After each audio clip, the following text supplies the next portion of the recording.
Hello, everybody. Welcome to the latest edition of Old Scribes. My name is Matt Aguilar, and today we have a special guest, Abraham Gonzalez, the founder of Fights ATW, which is Fights Around the World. Also, a member of the Boxing Writers Association, and on the Ring Magazine ratings panel, and retired from the Marine Corps. Proud Marine. Congratulations on retirement, Abe. Hey, thank you, man. Thank you so much. Thank you for having me. I'm excited. Congratulations on your show, and ready to kick it. All right, cool. Well, thanks for being on. Let's start off with a little bit of talk about you and the website. I know that you were in the Marines for a long time, and then we got Alexa going on over here because I said Marines. And I know that when you retired, we had discussions about this, about you wanted to get into boxing full time and retired, and so just talk a little bit first about how you your love of boxing and how it began. Yeah, so the love of boxing. So that's all a credit to my father. May God bless him. He's up in the heavens. He passed away a few years ago in 2020, and I grew up watching boxing next to him. He used to have USA Boxing Tuesday night fights on. And the first fight that I remember watching was Leonard versus Hagler. And it wasn't live. It was, back in those days in the Bronx, we were in the projects in my aunt's house, and it was a videotape of the fight that was passed around in the hood. And eventually my father got his hands on it, and then we were all able to watch it because we couldn't afford closed circuit any of that stuff. So when I saw that fight and I saw how engaged everybody was, but how passionate my father was behind the fight and how upset he was because he was a big Hagler guy, that was one of the beginnings of that, and from there it just took off. Obviously there was a few breaks here and there. But when I went in the Marine Corps, it was the first time leaving home and being on my own. That was something that kind of, I was drawn to it, and it almost kept me at home, sort of away from home every time I watched it. Especially since I was able to speak to my father over the phone and we talk about the fights as it's happening and stuff. So a lot of special times, and that's likely why I'm in the business of boxing now, because it kind of still keeps me attached to my father in a way. So you how many years did you spend in the Marines? 25. 25 years. And so what point during your career there did you think, this is something that I want to pursue? When did you start thinking about making it a career after your career? Yeah, so it was, I started flirting with just boxing, period, outside of just watching it when Twitter came out, right? In 2012 is when I joined.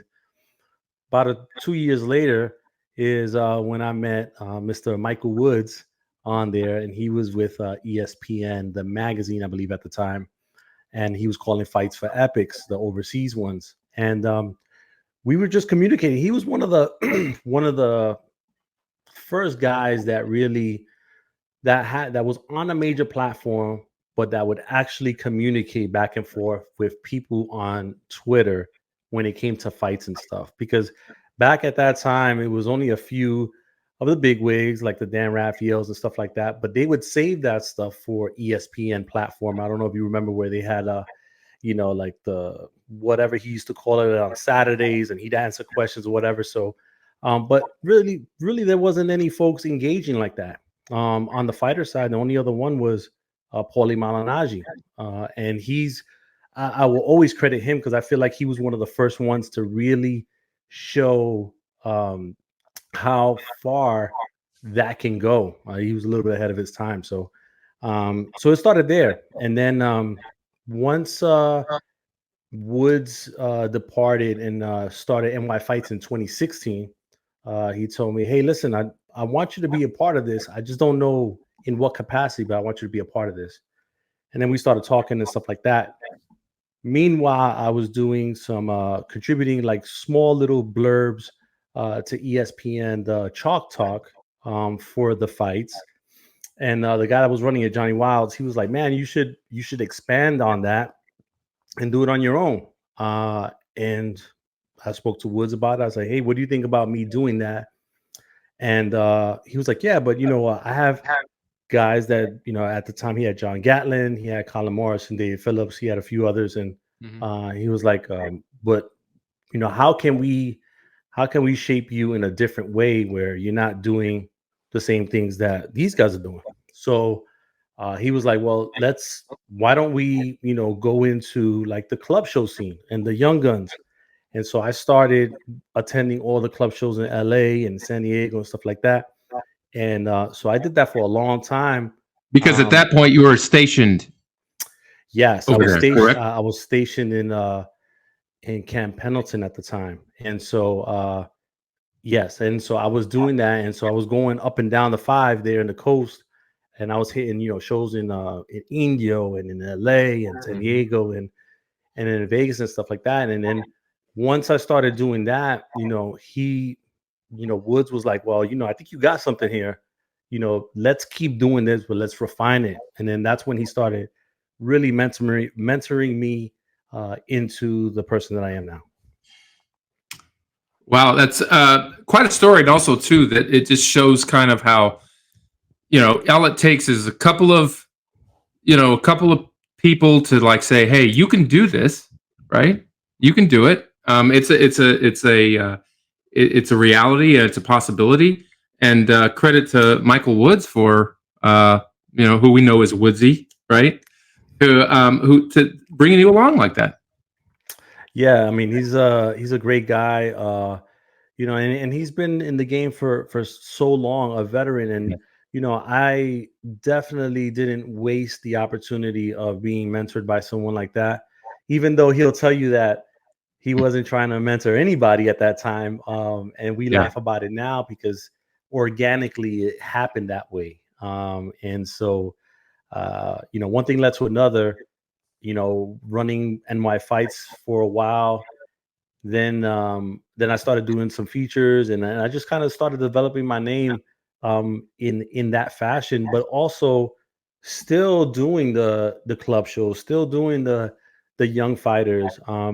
He was at the time doing Talkbox on with Everlast, and so simultaneously, I was getting him some of the young guys on his show, and he would give them a little segment or whatever. And some of those guys panned out to be big stars. He had Ryan Garcia at 6-0 on his show. He had Virgil Ortiz, single digits. He had a few other guys, and so that kind of developed that way, which is why I tell folks all the time that try to get started in this business that you don't have to necessarily start with trying to get all the big names right from the start. Like cut your teeth doing the smaller stuff and then build your way towards that. But people don't have patience these days. They just want to go straight to the top and want to interview Canelo tomorrow, and it just doesn't work that way. That's right. That's right.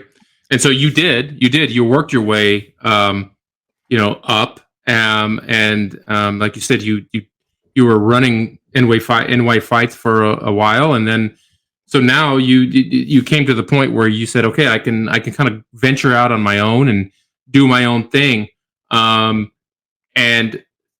talk about that. How scary was it to kind of venture on your own and start your own vehicle? It was pretty scary, even though I felt prior to starting it, I felt I was knowledgeable enough to do it because I had my experience with fan sided. I had my experience with Pro Box, with NY Fights. did a few things for Ring Magazine. So I thought I was prepared to do that. And running NY fights, towards the end of that era. And so I thought I was ready for that. Once I started going into the process, though, I was like, man, this is a lot. And but the funny thing is that I told myself, well, when the page is created, I'm not gonna roll out right away. So the idea of it came in April of 2023. The website was built, finished by July 2023. And then I took July to January to do all of the necessary SEO background stuff for the website to kind of start getting going, doing evergreen articles and stuff like that while I was still working for other outlets, because I knew that it needed to establish some sort of presence before, I did the rollout. And so by the time January came around and I was comfortable enough, I had Swanson do the press release, rolled it out the right way because I was comfortable in my space, in my skin to do it. But it was still scary. It was still scary because as a Marine in the Marine Corps, we all carry high expectations of ourselves, of others. And, even though it's a new venture and I had the experience, I had like a high expectation for the site right away. And at times I had to keep reminding myself that, it's new, it's going to take time to develop. But me personally inside, I was like, no, I want it to be number one. So it was just one of those things. But it's an ongoing battle in my mind. But 9 times out of 10, the side that says, hey, just keep being patient wins. But I ain't gonna lie, it's tough. Sure, absolutely. But I've been reading it. It is you're doing a tremendous job, and it seems like it's doing well. I mean, can you give us an update in terms of where you stand right now? And it's been what, about a year and a half, 2 years since you've Not, launched it? no. It's only been 10 months. 10 months. 10, Wow. See, 10 well, there you months. go. It seems longer than 10 months. 10 months. And in those 10 months, we've probably hit closer to 250,000 hits Okay. for the website. And that's also in part because I've got the websites syndicated through yardbarker.com, which yardbarker.com, they're an established website. They do about 10 million or so a month, right? And so me having my stuff on their website, on their platform, that helps, contribute to the numbers as well. So we've just been doing really good. We've had some months that we hit 100,000, and then there were some months that were less. So it's just the peaks and valleys of website traffic and SEO stuff and all that. But we're doing really well. I can't complain. And we're feeding two beasts. We're feeding boxing and wrestling. So it's a unique situation, but one that can be the home for fans of either one or both. And also, too, I mean, it takes some business acumen to pursue something like this, and it seems like you are navigating that world pretty well. Yeah, it definitely does, because if you don't want it to be just a Substack in a sense where you're just doing all the stuff and you want other people to contribute, that takes money. You have to put money into the situation now. We're in the first year, so a lot of it is coming out of pocket, but it's a situation where slowly, other things are starting to contribute, where that amount is becoming less and less each month. Well, that's great news. That's great news. We're all pulling for you. You're one of the more respected Thank you. journalists in the game, and more power to you in moving forward with Fights ATW. Thank you, Um, man. I appreciate it. sure. And so I did see recently that we have a fight coming up this weekend. Oshaki Foster and Conceição. You interviewed Foster. You've done extensive coverage of that fight. It's really one of the worst decisions I think of the year. That was back in July, I believe. Um, what insights do you have in terms of talking to Foster and some of just the preview of the fight? What are your thoughts going in to what is really suddenly a pretty big fight? This weekend. Yeah, I was talking to Foster about 2 weeks ago, and I just found it interesting that how surprised he was with the decision, and everybody it was as well.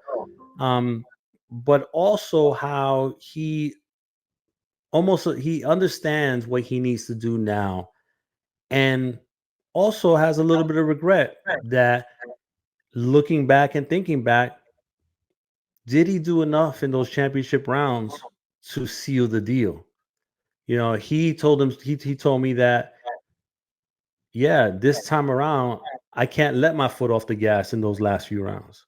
Almost implying that he did in the first fight. So I think we're gonna see an Oshaki Foster, but according to him, like a new version of Shock that no one's ever seen before.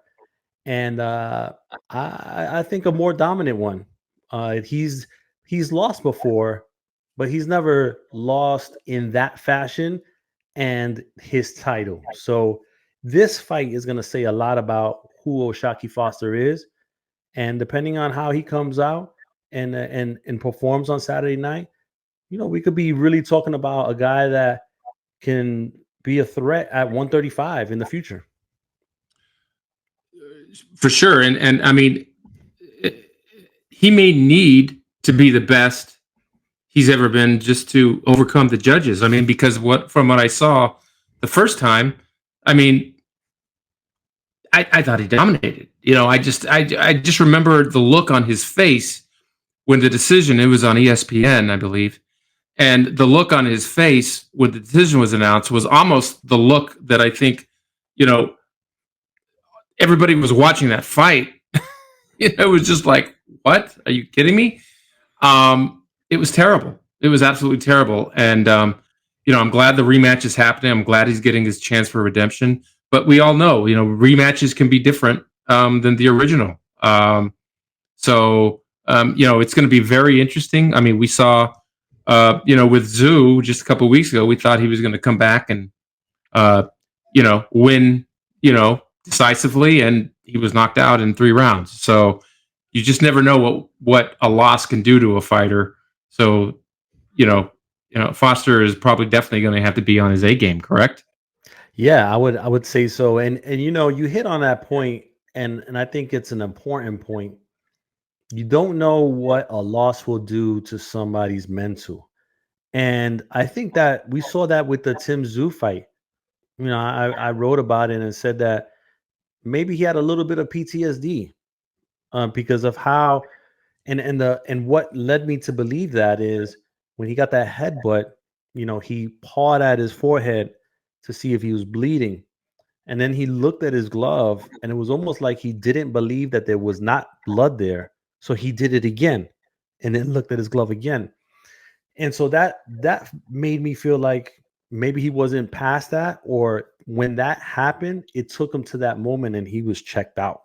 So for Shocky Foster, he can't allow that to happen to him where, he's at a certain point of the fight and he checks back into July when he had that Conceição fight the first time and then make a mistake that cost him the fight. And also on the other end, sometimes the fighter who wins, whether they win legitimately or not, sometimes they have this wave of confidence all of a sudden that they believe suddenly that they not only won the fight, but they can win again. Yeah. I think that kind of happened with Fundora recently. He suddenly now is looked upon as this fighter who is very formidable, and he believes it. Not that he wasn't before, but now at the championship level. So, absolutely. I mean, this will be a very interesting fight for all of those reasons.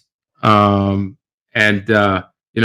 one of the a good way to kind of, as we head toward the end of 2024, another possible really interesting fight. Let's move on to a couple weeks down the road. We got the fight that I'm sure you've been waiting for. Tyson versus Paul. We're not quite sure what to make of this as real boxing people. What are your thoughts? Listen, I think that I'm looking at the event for what it is. It's a show. It's the event. It's the show. It's the big show. I'm not putting too much feeling into the main event because we already know what that is. I think we'd be kidding ourselves if we thought it was anything different. You have Jake Paul and Mike Tyson. Two things are going to happen. Either Jake Paul proves to everybody that, it's a young man's sport, right? And knocks out Mike Tyson, or Mike Tyson knocks out Jake Paul and people start to question whether the fight was rigged or not. Either way, it's going to make for good TV and it's going to kill internet traffic. Like that's probably this event. And I wrote about this. I'm predicting it's funny because I wrote it for Fight ATW Around the Curve. And I said that I think that it does 20 million views on Netflix. Now, the reason why I came up with that number was because Tom Brady's roasting hit 22 million, I think, on the day of. And Mike Tyson is a worldwide superstar and recognized everywhere. So I think he just does 10 million just off of his name alone, right? And so 2 days later, Jake Paul put out a statement saying, "Oh, I think I'm going to do 22 million or something or 25 million, something like that." So I just found that interesting that, I did that. And 2 days later, he came out with this number, 25 million. I guess he came across what I said and then just wanted to up the ante a little bit. That's right.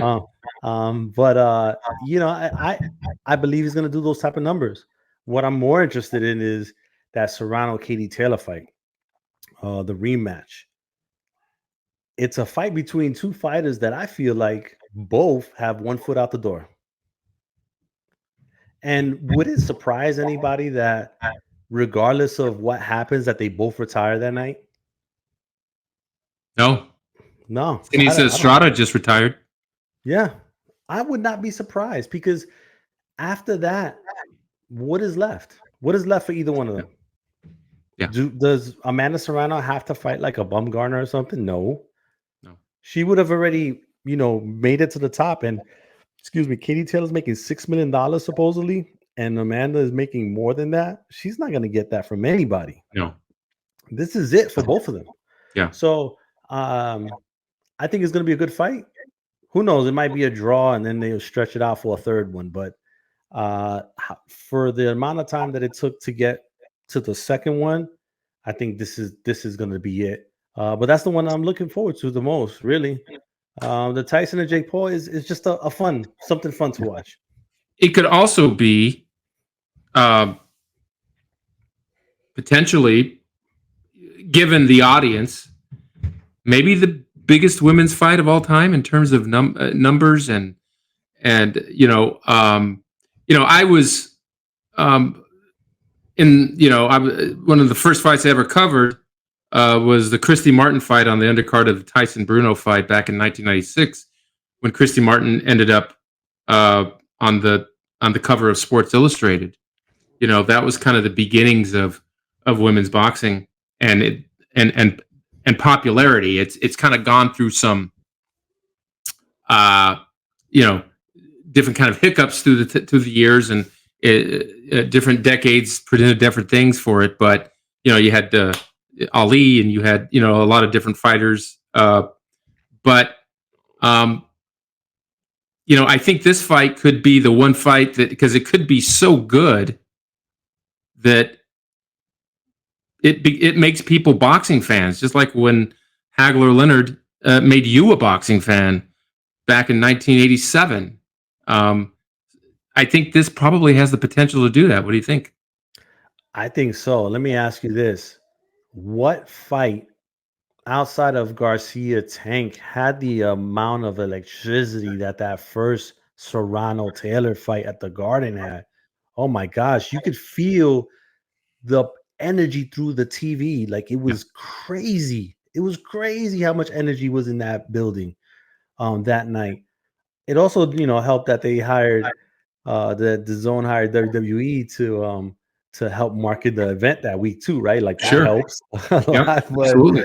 But yeah, no, I definitely can see that. I mean, if you want to compare it, women's wrestling has gone through the same thing, right? It went from, you know, kind of like a showgirls type of situation to now, real athletes that are doing tremendous things, tremendous events. And so boxing kind of went in that direction too. You had to have a Christy Martin to start it and go through the phase for it to get to where we at now. But yeah, I think this is kind of, I guess this is the Mayweather Pacquiao for them. I mean, given the amount of eyeballs that are going to be on it, and the amount of internet traffic that's going to be you know zooming through the atmosphere that night. I mean, you have to think that definitely it's going to be huge, and if it's as anywhere near as good as the first one was, and like you said, it was just electric. It really was. That's a great way to describe it, because I was sitting here watching it, on my couch, and I was like, that crowd sounds crazy. I don't remember hearing a crowd like that. It was nuts. Yeah, and the mixture of the New York, Puerto Rico, New Yorican crowd and the Irish, because obviously there's a heavy Irish population in New York as well. Man, it just made for a great mix, and it was just magic, man. Uh, I think Serrano even got caught up in the moment, when she was like, "This is crazy," when she was Hmm. standing in Hmm. front of Katie Taylor, and Katie Taylor tried her best to keep her poker face because she didn't want to get caught up in the moment too. But I know deep down inside, she was like, "This is probably the biggest moment of my career and in women's boxing, period." Yeah. Yeah, absolutely. You could see it and feel it as you were watching those post fight interviews, for sure, for Yeah. sure. Well, we have that's November 15th. We have that to look forward to, as we start closing the end of the year, and then let's talk a little Canelo. Um, uh, News is circulating about Chris Eubank Jr. I made the internet joke that I'm surprised that it's not Chris Eubank Sr. I'm not joking all that much. The last, since May of 2022, it's just been kind of, you know, um, not very challenging for Canelo. Jaime Munguia was a very good fighter, but that he was easily the best of what has been a disappointing last few opponents. This seems to be a continuation of that. What are your thoughts? Yeah, so I'm not surprised. Shortly after the fight, I think I wrote it and tweeted it that we're gonna see Canelo Eubank. I mean, Yeah. it makes sense for Canelo, because if you're trying to pay Canelo the money that he is asking for, you're not gonna find anybody outside of David Benavidez in the U.S. to fight for that amount of money. No one's gonna put it up. So you have to go to the UK. Now he did mention at one point, I think it was last year or something, that he wanted to fight in venues outside of America that he's never fought before. Well, this kind of checks all those boxes because he's never fought in the UK. He'll fight Chris Eubank Jr. They'll do it in Wembley. They'll Yep. have 70, 80,000 fans in there because they know that this will be the one and only time they'll get to see Canelo, and he'll be able to get his money, and the fight will be what it is. But that's what he has to do right now to continue his career if he wants to keep getting the money that he's getting and not fight a guy named David Benavidez. So he's talked a lot about his legacy. You know, um, What does this do to it? I mean, money and gates and pay-per-view receipts, they're all one thing. I think, uh, this, there is some chatter that it could affect his legacy. You know, it could, it may not. Who knows? What is your take? I don't think it does. I mean, Floyd Mayweather did the same thing, right? And that didn't mess with his legacy at all.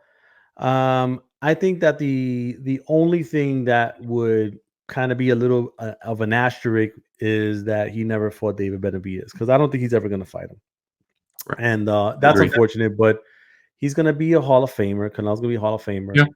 and he can say that he fought the best in the beginning of his career and towards the middle of his career. Um, does he have to fight the best towards the end of his career? I say he doesn't. I mean, he's got like 65 fights or something. Um, you know, why take that type of risk when you can make the same amount of money fighting a guy with less risk? It's business at this point. Absolutely. Yeah. I mean, that's been the direction of his career since losing to Bivol, correct? I mean, Yeah. that's the way he's looking at it. But I think, these fights are it's almost becoming an exhibition type of, these aren't challenging fights for him. I mean, he's as much as a 25-1 favorite in these fights. So, at what point do you think boxing fans start to tire of this, or do they? So Canelo's a smart guy too. He knows that people these days have a short memory, right? Yeah. Um, Attention Right. span isn't that high, right? And so, same reason that Shakur Stevenson, is fighting in Saudi next is the same reason Canelo is doing this tour outside of the U.S. He wants people to kind of forget about everything that's happened, and then after he fights Eubank, he can come back and people will be happy to see him again because they didn't get to see him last time. And it's just smart business. And but the time is coming where he's gonna run out of people to fight, and then he's gonna have to make a decision. I think that me personally, I think 2025 is his last year. I don't think he fights after that. His last one might be against Crawford in September. If Crawford can find a way to maybe fight like a Carlos Adames or something at 160, and then kind of prove to everybody that this small guy moving up, he can fight a bigger guy. Or if he becomes undisputed at junior middleweight, then maybe they can sell like the Charlo and the Canelo, like undisputed versus Yeah. lineal champ or whatever. Like, but then after that, I think that's it. I think Yeah. he hangs it up. There's nothing else for him to do to prove. He's got the money. He's got the gasoline stations in Mexico. Like, what else? What else does he need to do? Like, maybe he can start his celebrity golf tour. You know what I mean, and do that. Agreed.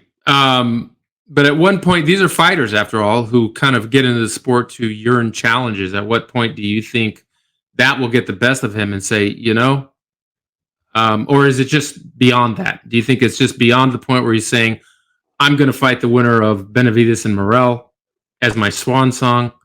Uh, any possibility of that, do you think? No, I think that he's at a point where he's taking calculated risks. That's all it is.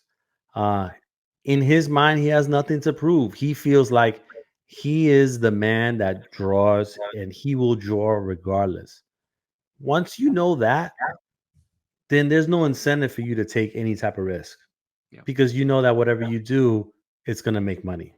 When he said, yeah, on one show, he was that, he gets even a piece of the concession. Like, dude, like, Yeah. when you're getting that, Yeah. what does it matter, right? Like, Yeah. but then he's gonna get to the point where he's running out of opponents, and then it's gonna be either take the high risk fight at at age whatever, 34, 35, or retire. And he's probably just gonna retire.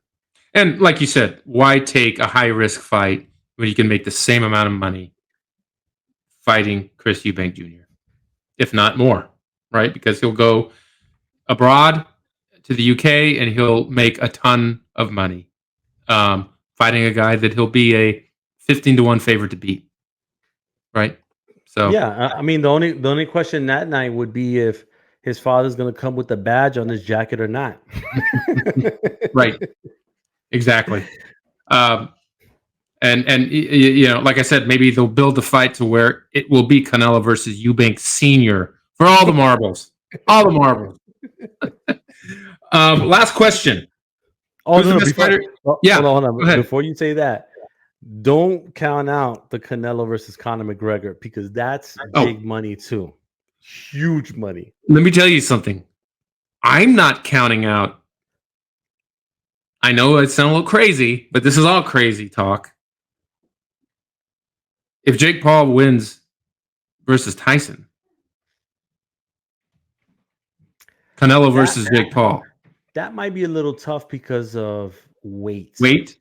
Yeah, because Jake Paul, big boy. He is a big boy, but Canelo was talking about fighting cruiserweights and heavyweights not that long ago. Yeah, nah. Even I think even at that point, there's too much of a risk because Jake Paul, I think the lowest he'll come down is like 192 or something like that, and that's still way too much weight. He's gonna be fighting a guy at 220. Like, there's no way. I think that next year Canelo fights Eubank. They try to make the Conor fight or Crawford in September, and then call it a night. So you think he's going to fight 3 times in 2025? No. In September, two times. Yeah. So either Crawford or McGregor in September of next year. Yeah. No, I agree with that. I'm telling you, Jake Paul's a possibility. They're talking about it as we speak. They're in a room talking about it. Last question. Who's the best fighter in boxing right now?